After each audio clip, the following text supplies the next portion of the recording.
నమస్తే అండి, నేను Mayuri. Welcome to my channel. ఇది మన ట్రిప్లో థర్డ్ డే శ్రీశైలం అండి.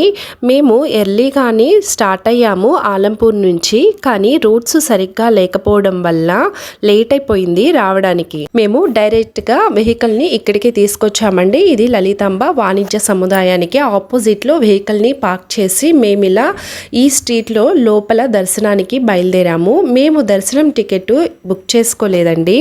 ఈసారి శ్రీశైలం వచ్చినప్పుడు ఖచ్చితంగా అమ్మవారి కుంకుమార్చన తీసుకుందామని అనుకున్నాము.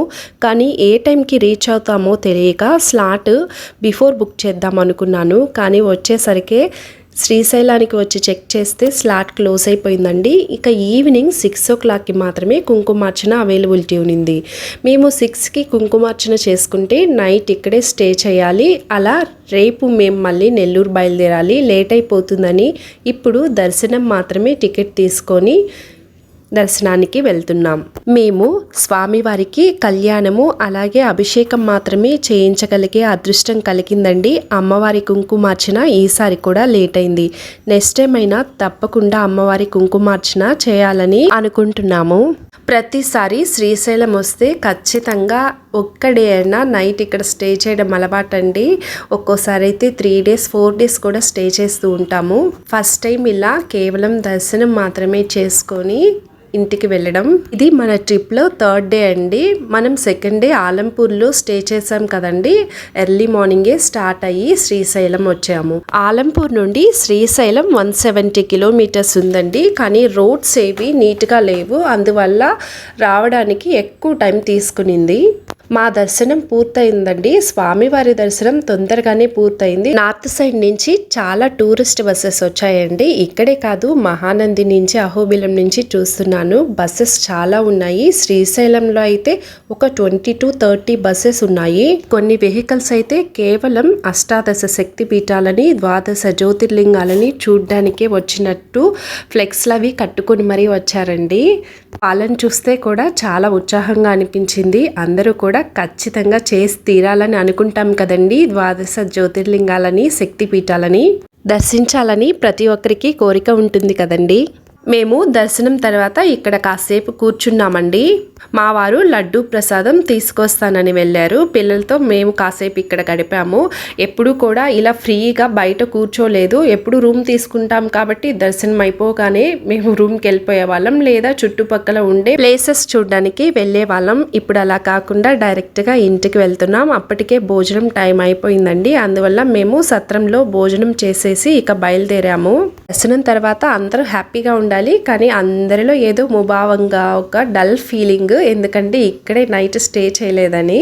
మా హస్బెండ్కి ఇలా టెంపుల్లో దర్శనం చేసుకొని వెళ్ళడం అస్సలు ఇష్టం ఉండదు. ఖచ్చితంగా అట్లీస్ట్ ఒక సింగిల్ నైట్ అయినా స్వామి దగ్గర నిద్ర చేయాలని అనుకుంటారు.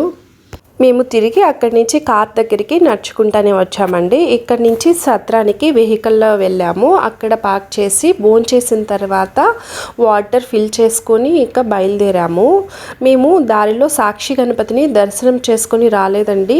మాకు కుంకుమార్చన టికెట్స్ ఏమన్నా ఆఫ్లైన్లో దొరుకుతాయి, ట్రై చేద్దామని అనుకున్నాం. అందుకని మేము దారిలో సాక్షి గణపతి దర్శనంకి వెళ్ళాము రిటర్న్లో.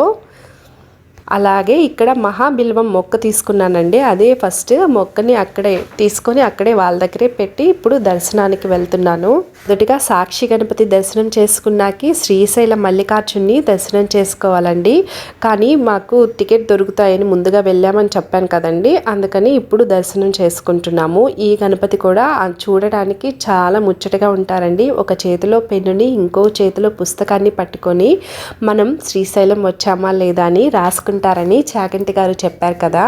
మరి గణపయ్య దగ్గర ప్రజెంట్ వేయించుకోవాలి కదండి. అందుకనే వెళ్తున్నాము. ఆ గణపయ్య దర్శనం కూడా మాకు బాగా జరిగిందండి. ఆ తర్వాత స్వామివారి దగ్గర ఒక ఫోటో ఇలా తీసుకొని కొబ్బరికాయ తీసుకొని స్వామివారికి కొట్టి ఇంకా బయలుదేరుతున్నాము. ఈసారి ట్రిప్ అయితే బాగా జరిగిందండి. ఈ ట్రిప్లో చూసిన టెంపుల్స్ అన్నీ చాలా పురాతనమైనవి, తప్పక దర్శించాల్సిన క్షేత్రాలు. ఈసారి మీరు శ్రీశైలం ట్రిప్ ప్లాన్ చేసినప్పుడు ఖచ్చితంగా రిటర్న్లో అయినా వెళ్ళేటప్పుడైనా ఈ టెంపుల్స్ అన్నీ యాడ్ చేసుకోండి. అలాగే త్రిపురాంతకం టెంపుల్ వీడియో కూడా ఉందండి, అది కూడా చూడండి. రిటర్న్లో త్రిపురాంతకం కూడా దర్శించుకోవచ్చు. శక్తివంతమైన అమ్మవారి టెంపుల్. అలాగే నా ప్రీవియస్ వీడియోస్ కూడా ఒకసారి చూడండి. ఇక్కడేనండి మహాబిల్వం మొక్క తీసుకున్నాను. లాస్ట్ టైం తీసుకున్నాను కానీ అది సరిగ్గా రాలేదు. ఇంకోటి కూడా తీసుకొని ఆ బిల్వ మొక్కలోనే వేద్దాము, రెండు కలిపి కొంచెం బాగా వస్తాయేమో అనుకున్నాను. 100 రూపీస్ తీసుకున్నారు ఒక ప్లాంట్. లాస్ట్ టైం 50 రూపీస్ మాత్రమే తీసుకున్నట్టున్నారు. ఇప్పుడు బార్గైన్ చేసినా వాళ్ళు తగ్గివ్వలేదు. వీడియో నచ్చితే లైక్ చేయండి, షేర్ చేయండి, తప్పకుండా సబ్స్క్రైబ్ చేయండి. అలాగే నా ప్రీవియస్ వీడియోస్ ఒకసారి చూడండి. ఇంతటితో మా 3 days ట్రిప్ కంప్లీట్ అయిందండి. థ్యాంక్ యూ ఫర్ వాచింగ్ అండి. Please do subscribe my channel.